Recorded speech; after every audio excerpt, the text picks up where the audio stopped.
he's a guy that's coming up, trying to prove himself. He's been calling my name for years. If rematch don't, happen, we gonna run it. Gotcha. Reason why I say this fight needs to happen again because both fighters have something to prove. I just saw a tweet from Gervonta Tank Davis saying that he was going to activate the rematch. The rematch between Gervonta, Tank Davis, and Lamont Roach is reportedly in the works. During a live interview, tensions escalated when Davis fired back at Roach, making it clear he's out for payback. Tank downplayed the heated moment, saying it's just part of the sport. If you look at the whole fight, he was never bothering his eyes before you jabbed him. Before I jabbed him. Even that right hand that, that kind of landed, he kind of rolled with it. But after that, you could see him wipe his eye. And then, right after I hit him with the jab, you could see him wipe his other eye. This rematch is a major opportunity for Lamont Roach to prove he can take down a top-tier champion like Davis.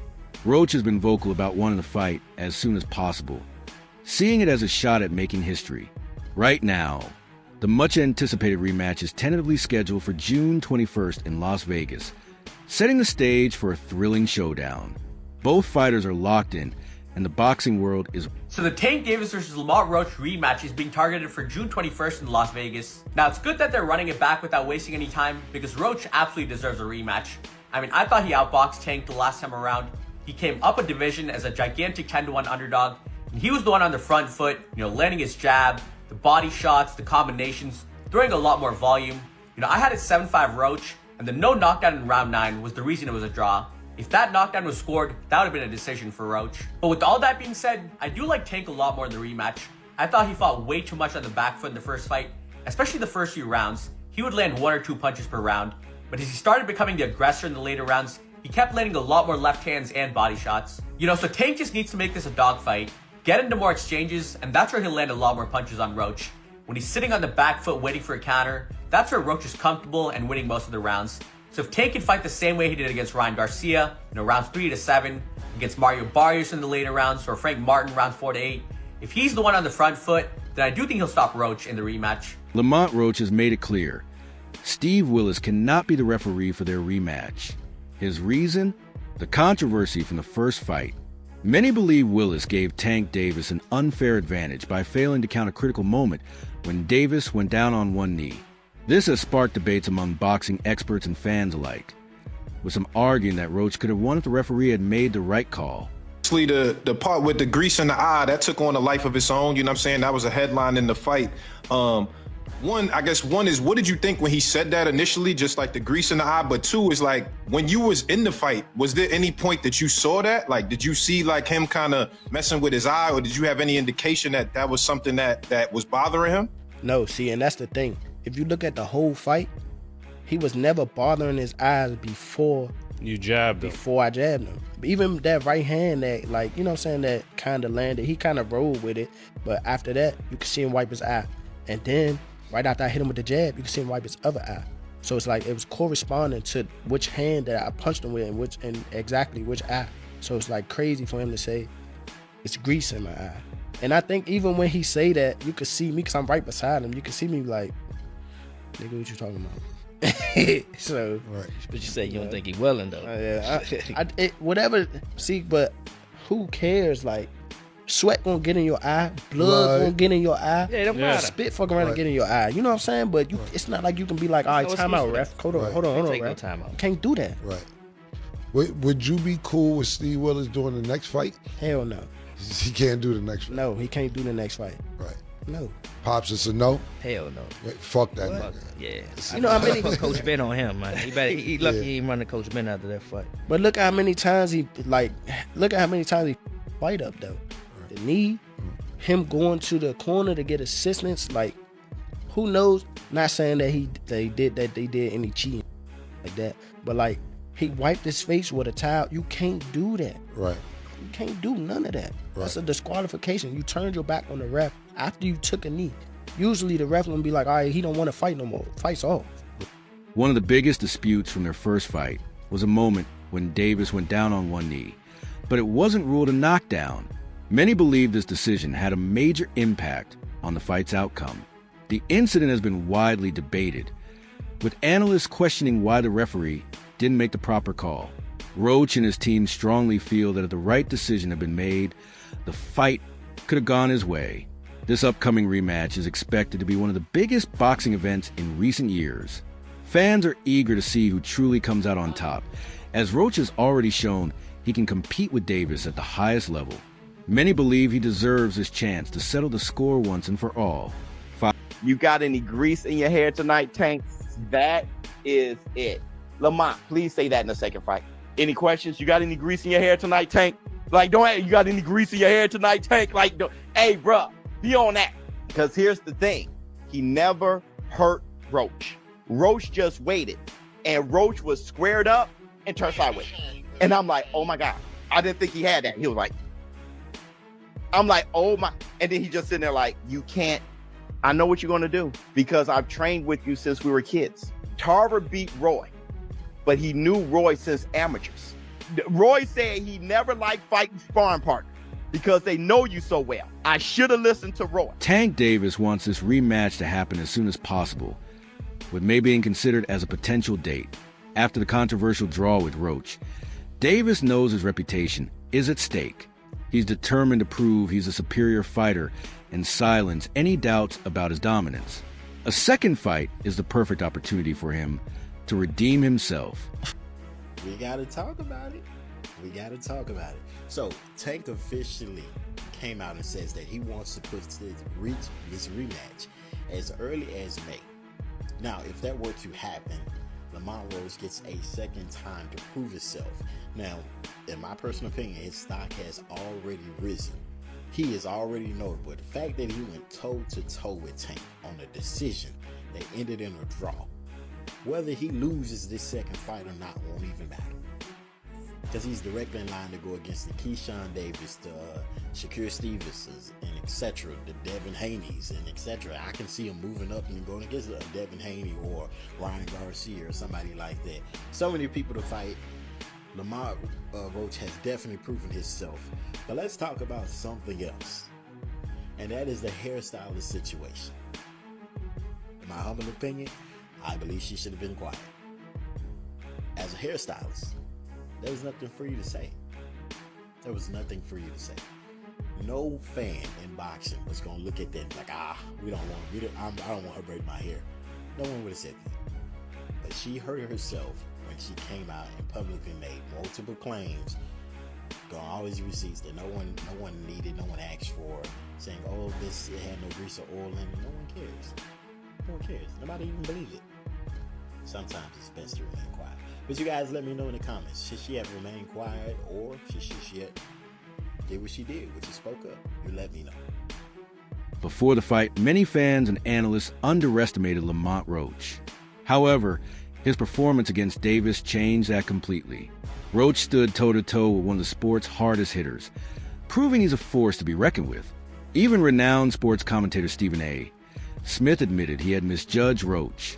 He expected Davis to secure a knockout win, but was surprised by Roach's toughness and skill. I thought it would be a KO, Smith confessed. I expected to see a knockout. I expected to see it come at the hands of Gervonta Tank Davis against a dude that I thought was undersized, that I thought was not on the same level. And my God, was I wrong. So I thought it was apropos that on this particular day, more than a week after Lamont Roach showed up at the Barclays Center in Brooklyn, New York, and let everybody know, yo, I'm no joke either. Y'all don't know who the hell I am. I'm here to reintroduce him to the world. A guy that many believe should be the lightweight champion of the world in the sport of boxing. The one and only Lamont Roach joins me right now. A rematch between Davis and Roach seems very likely, especially with Tank himself showing interest in a second fight. However, it's uncertain if this will be Davis's next move. He has other possible opponents lined up and may choose to fight someone else first before giving Roach another shot. Still, fans are pushing for the rematch to happen soon. Rematch, that next game. What do you do that you didn't do the first time? Is that a valid question? Well, I don't know if he pitched a shutout, but he definitely fought a perfect game. Perfect fight for him. for that fight, right? So above and beyond what we've ever seen from him, something that people who knew him and knew him personally knew that he has that in him, but being able to do it on the big stage underneath those lights, that's a whole different thing. He was able to do it. You know, it was packed in there. It was 19,000. I was in the room. I mean, they were literally booing him when he was on the Megatron above the ring. You know, so for him to walk into hostile territory, perform the way that he performed from beginning to end, I mean, I tip my hat. It was amazing. But in terms of pitching a shutout, I don't agree. It was a very, very close fight. No, but what I mean by it is the perfect fight. Can he elevate from that? Yeah. No, I absolutely understand. So in terms of can he elevate his performance? Yes and no. I don't think he can do anything that he was once he really found his rhythm better, because I think that was literally his catch and shoot, his rolling, his ability to catch those punches, his mindset when he did get touched, his ability to walk through. But I think he could be a little smarter in the way that he cuts off the quadrants of a 12-rounder. Understanding what a 12-rounder and how to fight a 12-rounder is a skill that takes time. You have to go 12 a bunch of times. You have to be world-class guys. Being able to be a little busier for early on to make sure that you understand that you are the B-side. You need to make sure these judges absolutely know without a doubt in their mind that you won that round. Being a little more aggressive early on, letting the hands go a little earlier, putting the exclamation on the points in the early rounds the way they did it the later rounds, I think will make a big difference in how he could actually improve on what he did the first time. Smith acknowledged that the boxing world owes Roach an apology for doubting him. This recognition from a respected analyst further... Smith acknowledged that the boxing world owes Roach an apology for doubting him. This recognition from a respected analyst only adds to how impressive Roach's performance was in the first fight. White, the team right back. I'm believing him. I didn't see him hurt or anything like that. I get that part. I saw him hurt when he got popped with a counter from Lamont Roach and he stumbled backwards because he got hit with a shot while throwing a punch in an earlier round. So I'm certainly not going to do that. Here's the important point to mention. All of us got to stand down and give Lamont Roach an apology.